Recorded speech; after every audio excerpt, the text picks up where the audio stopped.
Philip Wallen.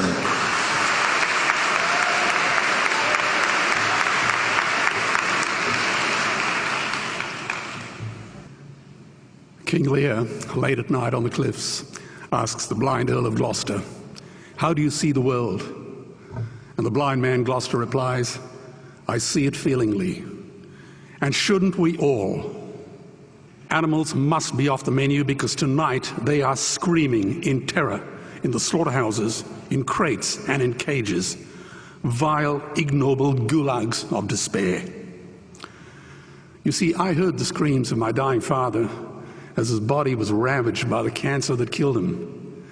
And I realized I'd heard those screams before.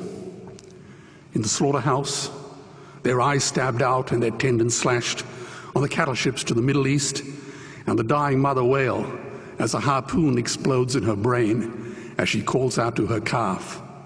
Their cries were the cries of my father. And I discovered that when we suffer as equals. And in their capacity to suffer, a dog is a pig, is a bear, is a boy.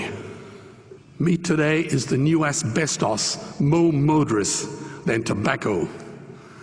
CO2, methane and nitrous oxide from the livestock industry are killing our oceans with acidic, hypoxic dead zones. 90% of small fish are ground up into pellets to feed to livestock. Vegetarian cows today are the world's largest ocean predators. The oceans are dying in our time. By 2048, all our fisheries will be dead, the lungs and the arteries of the earth. Billions of bouncy little chicks are ground up alive simply because they are male. Only 100 billion people have ever lived. 7 billion people live today. And yet we torture and kill 2 billion sentient living beings every week. 10,000 entire species are wiped out every year because of the actions of one. And we're now facing the 6th mass extinction in cosmological history. If any other organism did this, a biologist would call them a virus. It is a crime against humanity of unimaginable proportions. But happily, the world is changing. 10 years ago, Twitter was a bird sound. www was a stuck keyboard. Cloud was in the sky. 4G was a parking space. Google was a baby's burp. Skype was a typo. And Al-Qaeda was my plumber. Victor Hugo said, "There is nothing more powerful than an idea whose time has come." Well, animal rights today is now the greatest social justice issue since the abolition of slavery. Do you know there are over 600 million vegetarians in this world? And that is bigger than the United States, England, France, Germany, Spain, Italy, Canada, Australia, New Zealand, all put together. If we were one nation, we would be bigger than the 27 nations of the European Union. Can you believe that? And despite this massive demographic footprint, we are still drowned out by the raucous hunt and shoot and killing cartels who believe that violence is the answer when it should not even be a question. Meat kills animals, kills us, and is killing our economies. Medicare has already bankrupted the United States. They will need $8 trillion invested in treasury bills just to pay the interest, and they have precisely zero. They could shut down every school, Army, Navy, Air Force, Homeland Security, Marines, CIA, and FBI, and they still will not have the money to pay their doctor bills. And our Cornell and Harvard say that the optimum amount of meat in a healthy human diet is precisely zero. Water, as you know, is the new oil. Nations will soon be going to war for it.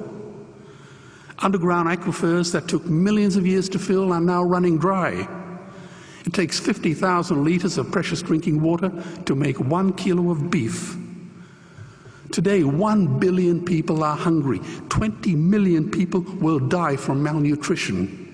Cutting meat by only 10% will feed 100 million people, and eliminating meat will end starvation forever. If everyone ate a Western diet, we would need 2 planet Earths to feed us. We've only got one, and she is dying. Greenhouse gas emissions from livestock is 50% greater than transport, as Peter said. Cars, trains, buses, ships, lorries, the whole lot. And as I travel around the world, I see poor countries who sell their grain to the West while their own children starve in their arms. And the West feeds it to livestock so we can eat a steak? Am I the only one who sees this as a crime? Believe me, every morsel of meat we eat is slapping the tear-stained face of a hungry child. When I look into her eyes, do I remain silent? The earth can produce enough food for everyone's need, but not enough for everyone's greed. We are facing the perfect storm.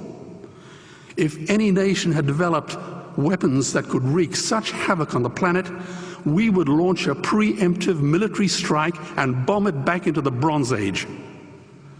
But it's not a rogue state, it's an industry.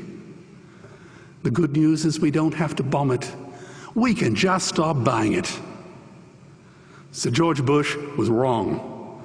The axis of evil does not run through Iraq, Iran, or North Korea. It runs through our dining tables. Weapons of mass destruction are our knives and forks. Our proposition is the Swiss Army knife of the future. It solves our environmental, water, human health problems and ends cruelty forever. The Stone Age didn't end because we ran out of stones. This cruel, disgusting industry will end because we run out of excuses. Meat is like the 1 and 2 cent coins. It costs more to make than it's worth. And I come from the bush. Farmers are the ones with the most to gain. Farming won't end, it would boom. Only the product line will change. Farmers would make so much money they won't even bother counting it, and I'd be the first to applaud them. Governments would love us. New industries would emerge and flourish. Health insurance premiums would plummet. Hospital waiting lists would disappear. Hell, we'd be so healthy, we'd have to shoot someone just to start a cemetery. So tonight I have 2 challenges for the opposition. 2 challenges. Meat causes a wide range of cancers and heart disease. Would they name one disease caused by a vegetarian diet? And 2, I'm funding the Earthlings trilogy. If the opposition is so sure of their ground, I challenge them to send a copy of the Earthlings DVD to all their colleagues and all their customers. Go on, I dare you.